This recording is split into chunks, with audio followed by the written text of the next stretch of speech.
Nous avons fini de voir tous les phénomènes qui se produisent quand la lumière rencontre un obstacle, hein, tel que la réflexion, la réfraction, la diffusion, et ainsi de suite. Nous allons passer maintenant à l'étude des instruments d'optique. Et je commencerai par le miroir plan.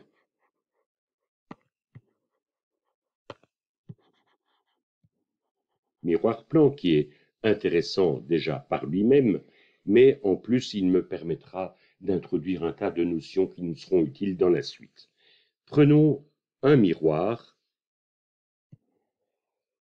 comme ceci. Donc le monde réel est à gauche du miroir, évidemment, vous n'avez pas accès à l'arrière du miroir. Donc ceci est un monde virtuel. Imaginons que je place devant ce miroir un objet ici. Et je vais prendre de la lumière incidente perpendiculairement au miroir. Par les règles de la réflexion, puisque le miroir ne peut faire que réfléchir les rayons, je sais que comme j'ai un angle d'incidence qui est égal à 0, le rayon lumineux va revenir sur lui-même. Et donc, je peux prolonger ce rayon dans l'autre sens. Voilà le rayon réfléchi qui part dans cette direction-là. Je vais prendre maintenant un autre angle d'incidence. Imaginez un rayon qui arriverait par exemple ici. Dans quel sens va-t-il être réfléchi? De nouveau, si je respecte le fait que l'angle de réflexion est égal à l'angle d'incidence, ça veut dire en fait que le rayon réfléchi va être comme ceci. Je vais encore en prendre un troisième. Imaginez donc un rayon incident qui arriverait sur le miroir ici. Le rayon réfléchi, je dois réfléchir pour ne pas me tromper dans la figure, voilà le rayon réfléchi. En fait, si vous regardez tous ces rayons réfléchis, et si je prolongeais ces rayons, ils semblent tous venir d'un même point.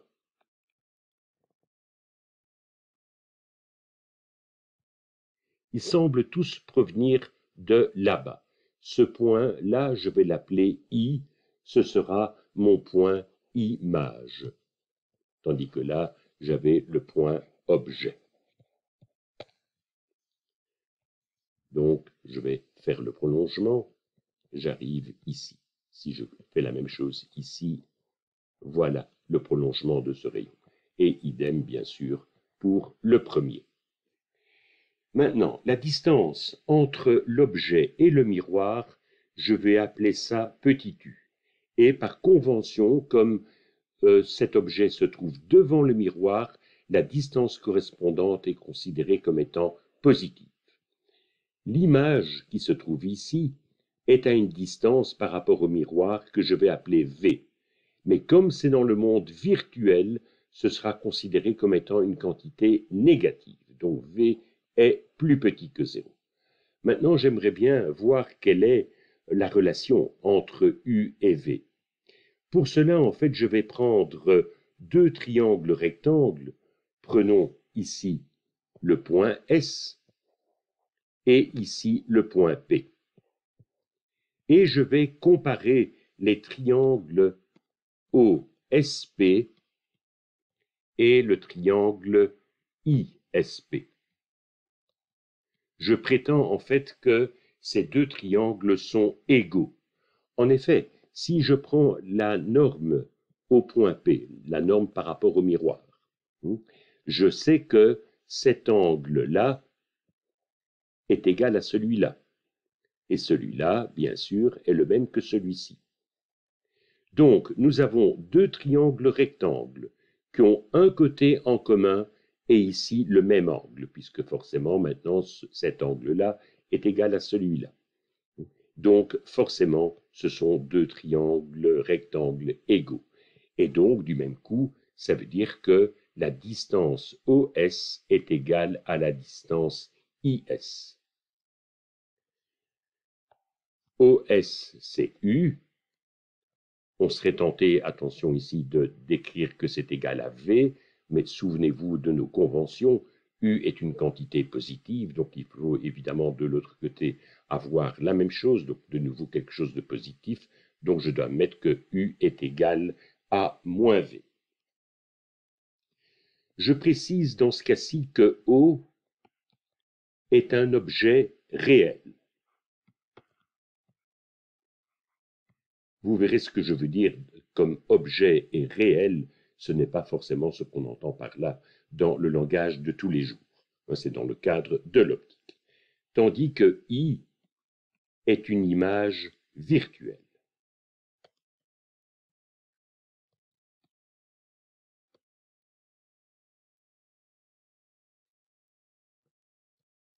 Donc je rappelle que U et V seront considérés comme étant positifs devant le miroir,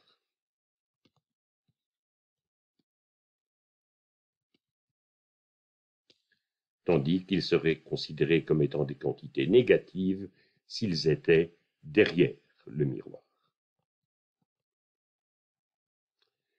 Donc, d'après ce qu'on vient de dire, l'image réalisée par le miroir de l'objet O se trouve non pas dans le miroir, mais derrière le miroir, à égale distance du miroir que du miroir vers l'objet.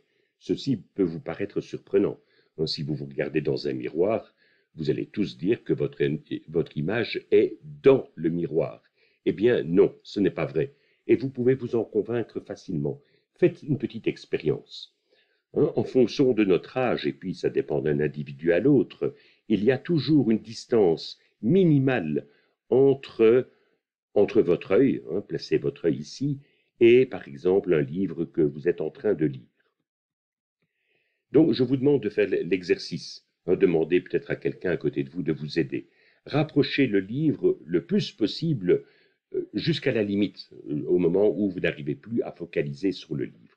Et vous mesurez cette distance-là. J'obtiens par exemple X. Et puis vous faites la même chose, mais cette fois-ci, vous vous regardez dans un miroir. Vous avez le miroir ici. De nouveau, mesurez la distance entre votre œil et le miroir et vous vous rapprochez de nouveau du miroir jusqu'au moment où ce n'est plus possible, où l'image deviendrait floue. Mesurez cette distance-là, vous allez voir que ceci est égal à X sur 2, ce qui montre bien en fait que vous regardez votre image qui est 2 fois plus loin, qui se trouve exactement comme dans cette situation-là. Bien, nous allons essayer maintenant justement de spécifier quelques notions. D'abord, une notion tout à fait générale pour un système optique.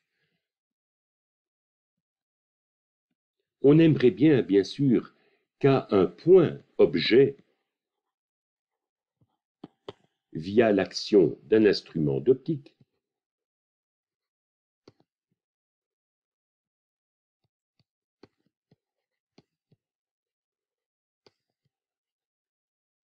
corresponde un point image.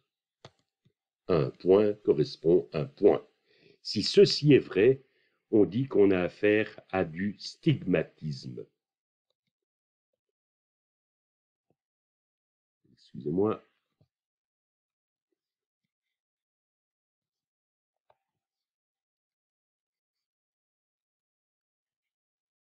Et on dit que l'instrument est stigmatique. Si ce n'est pas vrai, à ce moment-là, nous avons affaire à de l'astigmatisme. Donc, l'astigmatisme, c'est tous les cas où cette première propriété n'est pas respectée. Imaginez, vous avez par exemple un point objet et ce que vous obtenez comme image, c'est par exemple une tache. Ou bien vous obtenez un petit segment horizontal ou un petit segment vertical ou en oblique, peu importe. Mais vous voyez que je n'ai plus respecté cette propriété qui veut qu'à un point corresponde un point. À part cela, à l'écran précédent, nous avons parlé d'objets, d'images, de réel et de virtuel. Nous allons préciser maintenant justement ces notions. Je vous donne les définitions et après ça, je vous donnerai plusieurs exemples pour que vous compreniez bien. Un objet, c'est le point par lequel passent les rayons incidents.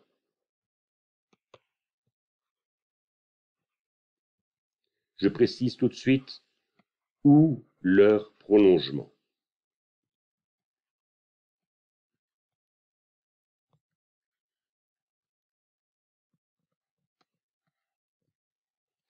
Une image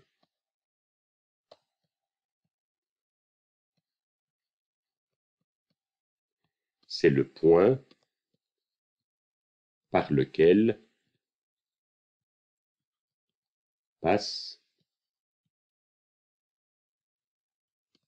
les rayons, et ici je dois faire une distinction, les rayons réfléchis si mon instrument d'optique est un miroir, ou bien les rayons réfractés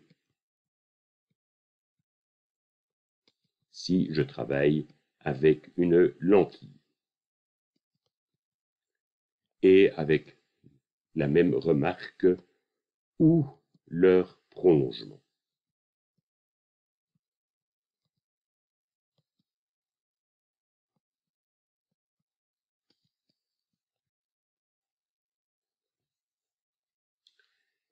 On dit que l'objet ou l'image est réel si les rayons eux-mêmes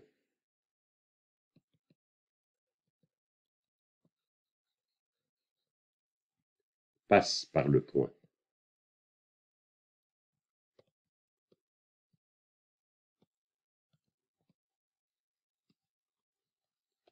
Au contraire, l'objet ou l'image seront virtuels si les prolongements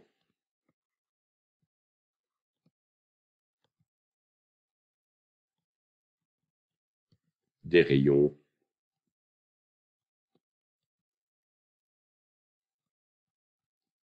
passent par le point. Je vous montre tout de suite quelques petits exemples.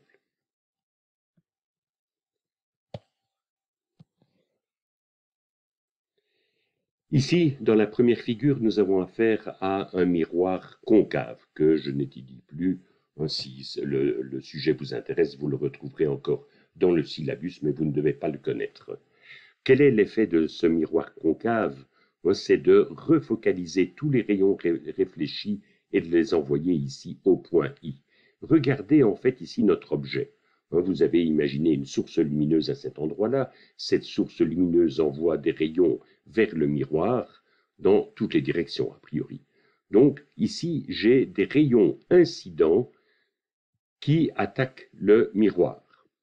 Les rayons incidents sont effectivement passés par ce point-là. Donc ça veut dire en fait que j'ai affaire à un objet réel. Mais je vous dis, regardez ça dans le contexte de l'optique, ça ne veut pas forcément dire qu'il y a un objet au sens habituel du terme à cet endroit-là, c'est simplement un point par lequel passent tous les rayons qui vont attaquer le miroir. Regardez les rayons réfléchis. Les rayons réfléchis arrivent tous en ce point-là. Ça veut dire en fait que le point I, c'est bien l'image du point O réalisée par le miroir. Mais les rayons réfléchis eux-mêmes sont passés par I. Ça veut dire que j'ai affaire à une image réelle.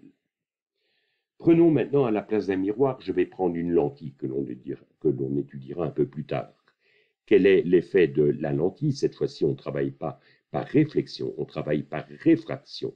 Donc la lentille aborde ici la première interface entre l'air et le matériau de la lentille, et après ça, du matériau de la lentille, de nouveau dans l'air ambiant. Regardez de nouveau le point O. Le point O envoie des rayons lumineux vers le miroir. Donc, ceux-ci sont les rayons incidents et sont tous passés par le point O. Donc, O est un objet réel. Les rayons réfractés prennent cette direction-là. Et vous voyez qu'ils convergent tous et ils passent tous par le point I. Donc I, manifestement, est l'image du point O réalisée par cette lentille. Et les rayons réfractés sont passés effectivement par ce point-là. Donc I est une image réelle. Plutôt que de prendre une lentille qu'on appelle biconvexe, je vais prendre ici une lentille biconcave. Regardez de nouveau la situation incidente, c'est la même chose que dans le cas précédent. Donc nous avons de nouveau affaire à un objet réel. Mais regardez l'effet de cette lentille biconcave. Les rayons réfractés partent de manière divergente. Ça veut dire en fait qu'ils ne convergent pas vers un point qui serait à droite, mais si vous prenez les prolongements de ces rayons réfractés, ils convergent tous vers un point qui est le point I. Donc I est l'image du point O réalisé par cette lentille biconcave. Mais les rayons réfractés eux-mêmes ne passent pas par I. Ce sont les prolongements des rayons réfractés qui passent par I. I est donc une image virtuelle. Une autre manière de dire tout ça, c'est que si vous placez ici un écran, vous allez effectivement, si vous avez une source lumineuse au point O, vous allez attraper une tache lumineuse au point I sur votre écran. Idem ici avec la première lentille biconvexe. Si vous mettez un écran ici, vous aurez une petite tache lumineuse qui correspond au point O, dont vous avez une image réelle. Tandis qu'ici, vous ne pouvez pas faire cette opération. En mettant un écran, vous n'aurez jamais une petite tache lumineuse qui est l'image du point O. Ceci est une image virtuelle. Je prends un autre cas un peu plus sophistiqué.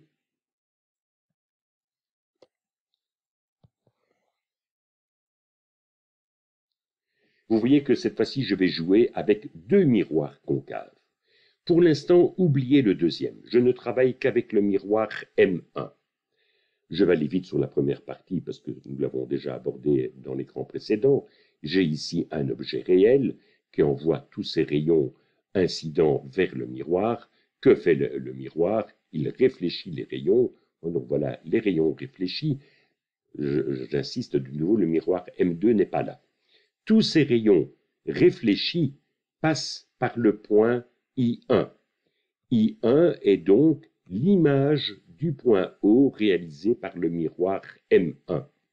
Et les rayons réfléchis, effectivement, passent par le point I1. Donc I1 est l'image réelle de O par le miroir M1. Et maintenant, j'interpose le deuxième miroir. Que voit le deuxième miroir? Il voit les rayons incidents, les rayons qui sont en vert, qui sont en train de converger vers lui. Mais en fait, ils se dirigent tous vers le point I1, qui devient le point objet pour le miroir M2. Donc, I1, qui est égal aussi à O2, O2, c'est l'objet pour M2, mais c'est un objet virtuel. Il est clair que les rayons incidents ne passent pas par O2. J'ai donc ici un objet virtuel pour M2. Et quelle est l'action de M2? De nouveau, par réflexion, elle va réfléchir tous les rayons ici en rouge, et vous voyez que tous ces rayons réfléchis passent par le point I2. Donc I2 est l'image, et c'est bien une image réelle, parce que les rayons réfléchis passent par ce point-là. Donc j'ai l'image réelle de O2 par M2. Bien, j'espère qu'avec ces petits exemples, la situation s'éclaircit. Je passe encore à une autre notion qui sera utile dans la suite, c'est celle de grandissement.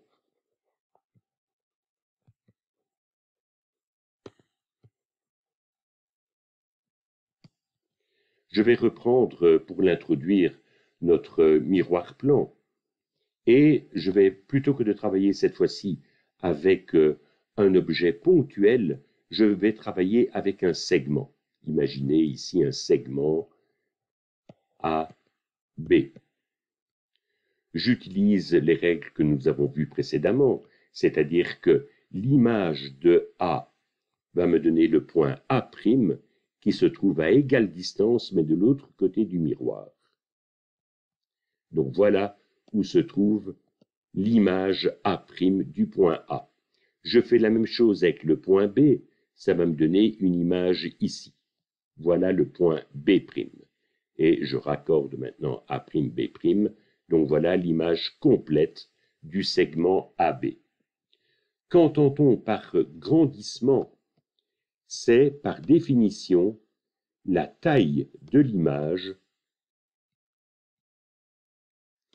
divisée par la taille de l'objet.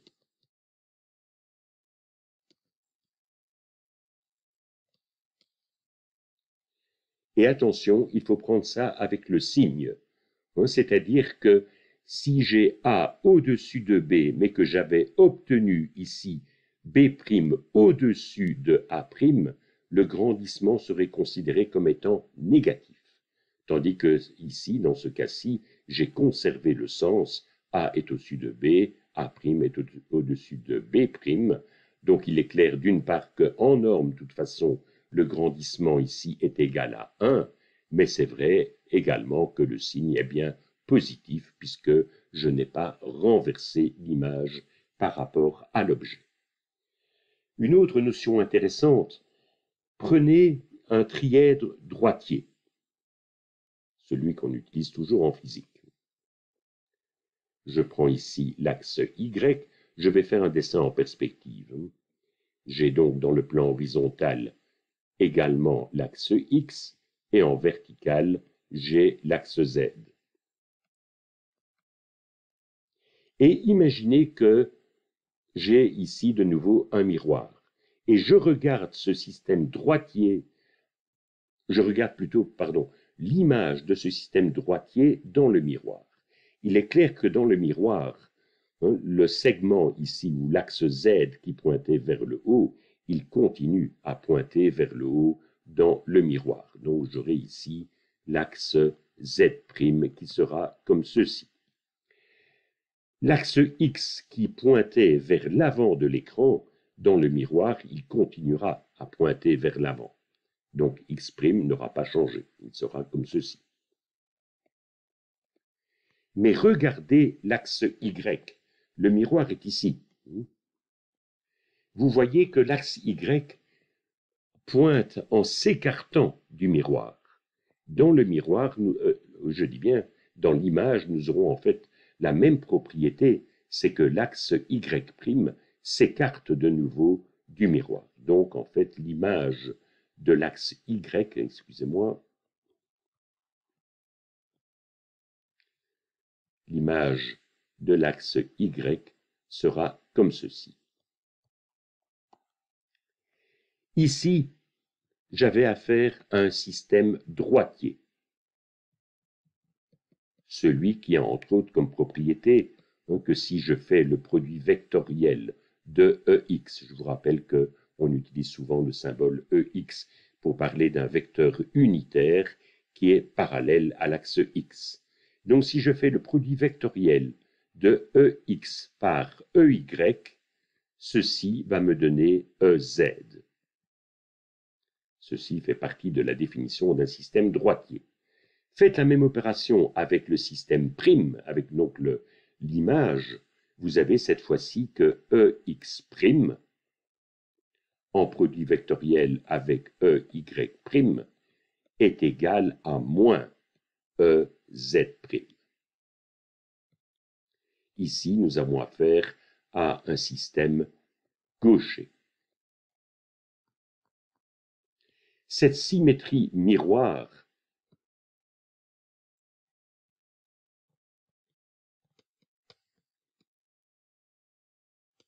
est également appelée la symétrie chirale.